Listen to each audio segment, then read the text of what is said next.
Assalamualaikum warahmatullahi wabarakatuh. Ketemu lagi dengan saya Sepjun di Love Story Kisah Nyata.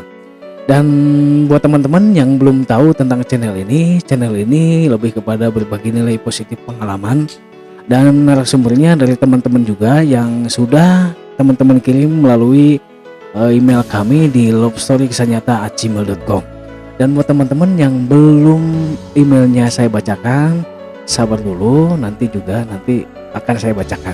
Dan gak ada salahnya juga buat teman-teman agar menyiapkan item-item yang membuat kalian nyaman supaya kalian betah mendengarkan cerita ini sampai selesai. Baik, sebelum kita mulai, kita opening dulu. Let's do this.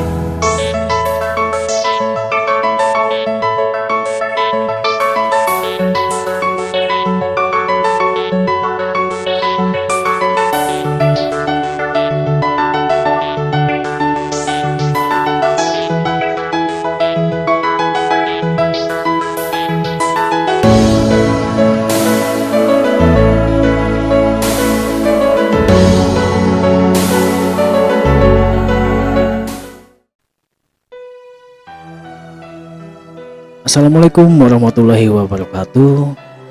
Terima kasih Love Story Kisah Nyata yang sudah membacakan kisah saya. Nama saya Lina. Saya anak tunggal dari keluarga broken home.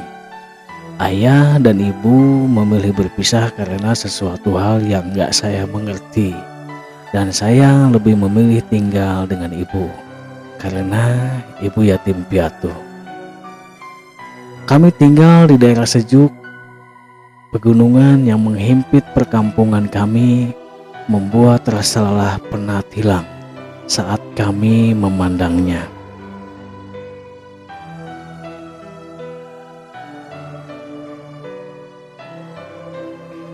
Ibu bekerja sebagai asisten rumah tangga dan gak ada hari libur kecuali sakit. Kehidupan kami meski sering banget kritis, kami mencoba menerima semuanya karena ibu mengajarkan saya untuk menjadi manusia yang hebat. Saat itu di sekolah menengah kejuruan dan naik kelas 3. Saya giat ke sekolah dan belajar karena ibu mengharapkan saya bisa meneruskan sekolah ke jenjang selanjutnya, yaitu menjadi mahasiswi. Ya, itu harapan ibu. Sejam sebelum kepulangan ibu, saya selalu menunggunya di sungai yang setiap hari ibu lewati ketika berangkat dan pulang. Dan memang hanya jalan itu yang paling dekat menuju tempat ibu bekerja.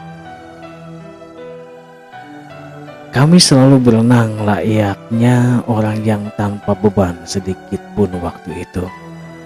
Ketawa, gembira, sambil bercanda, berenang bareng ibu. Momen itu yang saya rindukan sekarang, di mana saya melihat ibu begitu cantik ketika sekujur tubuhnya basah, seperti bidadari turun dari kayangan. Ya, mungkin ibu lebih dari sekedar bidadari. Beliau seperti malaikat, tidak pernah mengeluh, selalu kuat dan hebat. Ibu sekaligus ayah buat saya. Singkat cerita, ketika pukul 3 pagi, ibu sudah bangun dan mempersiapkan segala sesuatunya untuk kebutuhan hari esok. Menggosok seragam sekolah sampai mempersiapkan makanan untuk hari esok. Melihat itu, saya tidak tinggal diam. Kami kompak mengerjakan pekerjaan rumah. Dan ibu tidak memaksa saya ikut membantunya. Ibu hanya ingin saya lebih fokus belajar. Sebenarnya ibu masih punya kakak, di lain kota. Cuma keadaan yang membuat kita jarang ngumpul. Ya paling hari raya Idul Fitri kita baru bisa ngumpul setahun sekali. Hari itu sepulang sekolah saya mendapati ibu sedang tidur dan pulang dari kerjanya. Badan ibu sangat panas sekali. Sepertinya ibu perlu istirahat. Tanpa mengganggu, saya segera ke apotek membeli beberapa obat penurun panas. Setibanya di rumah, ibu saya bangunkan perlahan untuk segera minum obat. Tapi ibu hebat banget. Katanya ibu cuma perlu istirahat sebentar saja. Saya bilang, iya bu, minum dulu obatnya, biar ibu sehat. Sedih banget lihat ibu harus berjuang sendirian memenuhi kebutuhan kami setiap hari. Saat itu mungkin saya harus mulai membantu perekonomian keluarga. Dan setelah ibu sehat, hal ini saya ceritakan ke ibu. Pelan-pelan saya ngomong ke ibu. Ibu bilang, tugas saya hanya belajar untuk saat ini. Ibu tetap pada pendiriannya. Apalagi yang harus saya perbuat selain menghormati keputusan ibu dan membuat beliau bahagia. Ya, tugas saya belajar. Menjadi anak yang berprestasi akan menjadi hal yang sangat membahagiakan buat ibu, dan itu yang ibu mau. Seperti biasa, ibu menjalankan aktivitasnya, bekerja, dan pulang sore. Begitu juga saya, tapi kali ini di sela waktu luang menunggu ibu, saya bersih-bersih rumah. Meski ibu melarangnya karena ibu cuma ingin saya lebih fokus belajar. Sore itu di mana ibu telat pulang nyampe rumah, gak biasanya. Ibu seperti kelelahan bekerja dan hal ini membuat saya teramat sedih. Muka ibu pucat disertai batuk-batuk. Ya Allah, anak mana yang gak sedih melihat ibunya lelah mencari uang dan saya anaknya gak bisa membantu. Malam itu ibu terserang panas tinggi banget. Tanpa disadari, ibu mengigau dan kalimatnya membuat saya kaget. Lina, maafin ibu. Cepet nikah nak. Ibu pengen lihat kamu bahagia. Saya tahu itu hanya igauan ibu karena panas. Tapi sepertinya itu adalah solusi agar kami ada yang membantu dalam segi perekonomian dan ibu bisa istirahat. Setelah ibu minum obat yang saya kasih, saya tanya ke ibu. Ibu tadi ngigau. Ibu menyuruh Lina supaya cepat menikah. Dengan mata sayu dan lelah, ibu meminta maaf ke saya. Sambil terengah-engah, ibu menyampaikan sesuatu yang membuat saya merasa serba salah. Lina, sepertinya kamu harus cepat menikah supaya ada yang menyayangi kamu sebagai pengganti ibu. Ibu sudah merasa usia ibu sudah tidak lama lagi.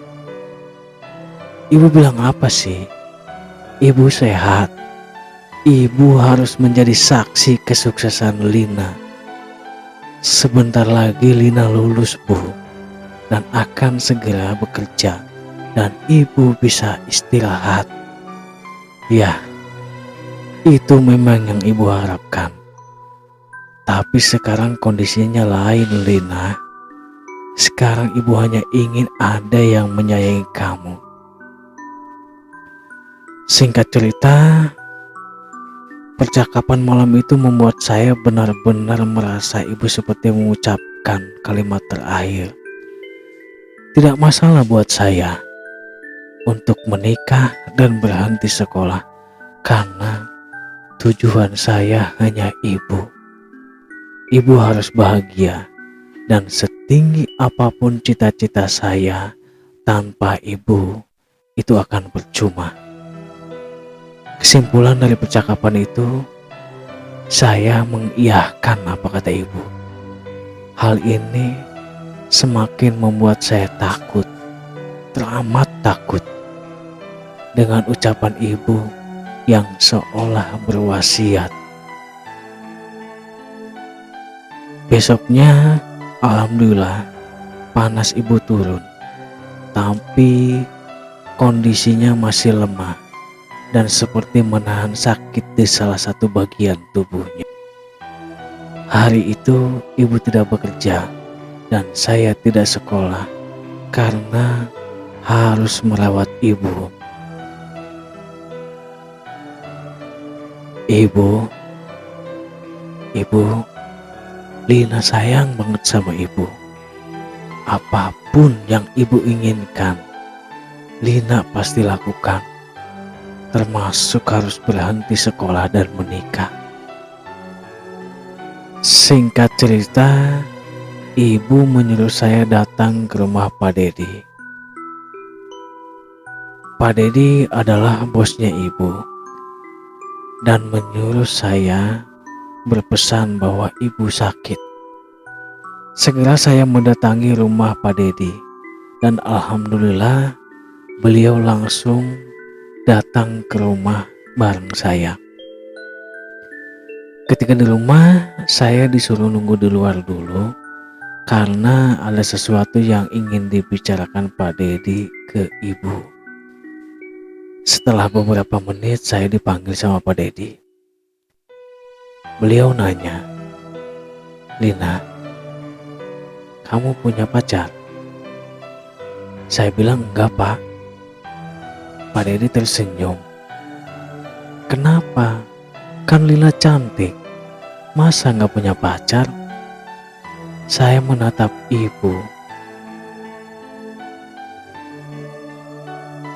Dan ibu tersenyum bahagia.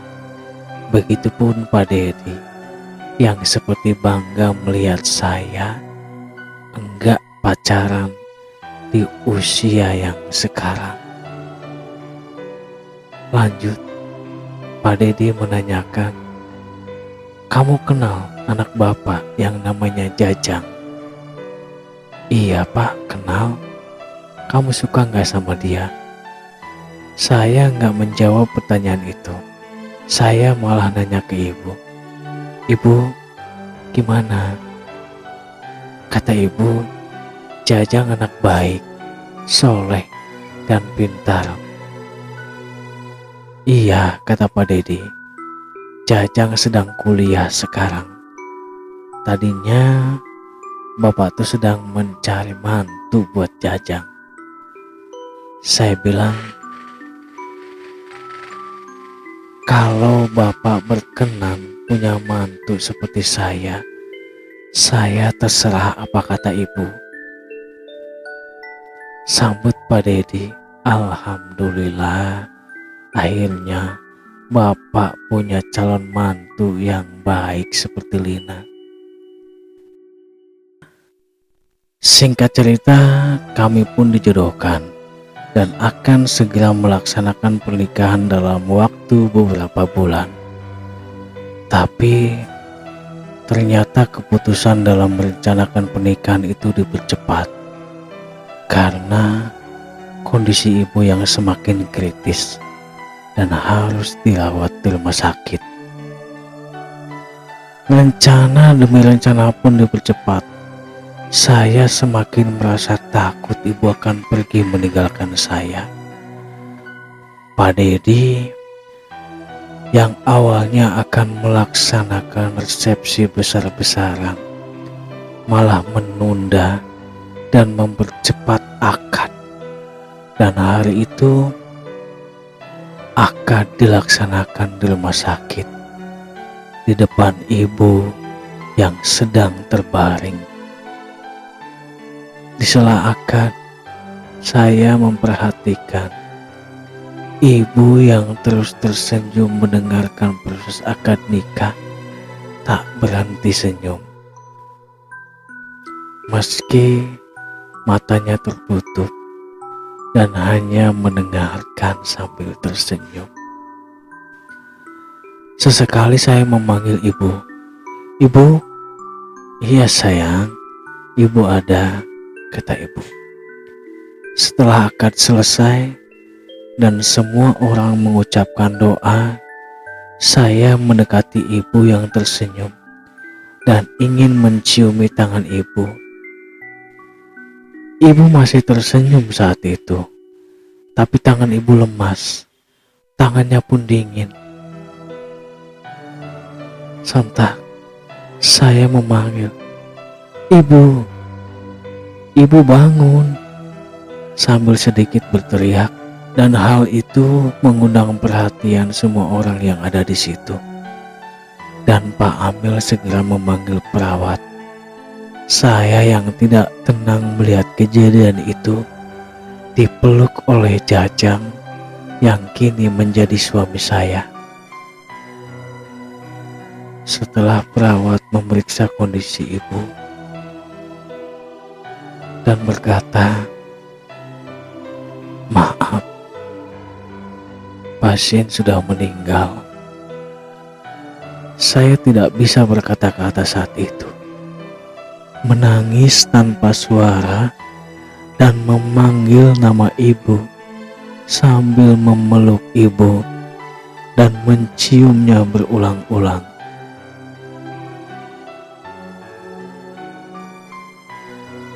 Hari itu adalah hari bahagia sekaligus hari duka buat saya. Ibu adalah malaikat.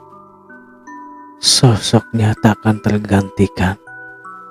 Kasih sayangnya sepanjang masa.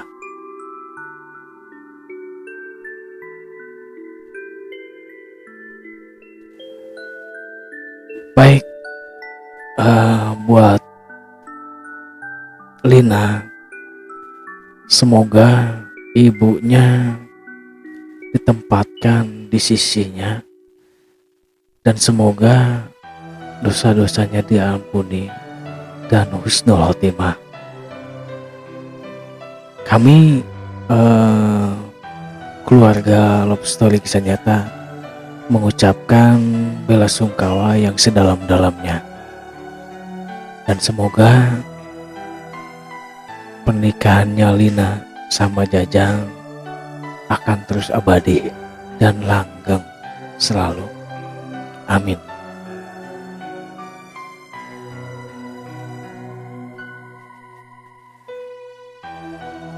Baik, buat teman-teman semua,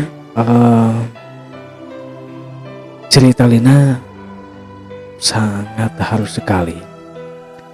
Dan walau bagaimanapun, saya pastikan akan ada hikmah dan manfaat buat teman-teman semua yang mendengarkan ceritanya Lina tadi. Buat teman-teman yang belum subscribe di channel Love Story Kisah Nyata, tolong dibantu subscribe dulu agar channel ini terus berkembang dan bisa terus membacakan email-email yang masuk dari teman-teman juga. Terima kasih buat teman-teman yang menyimak ceritanya Lina sampai selesai. Wassalamualaikum warahmatullahi wabarakatuh.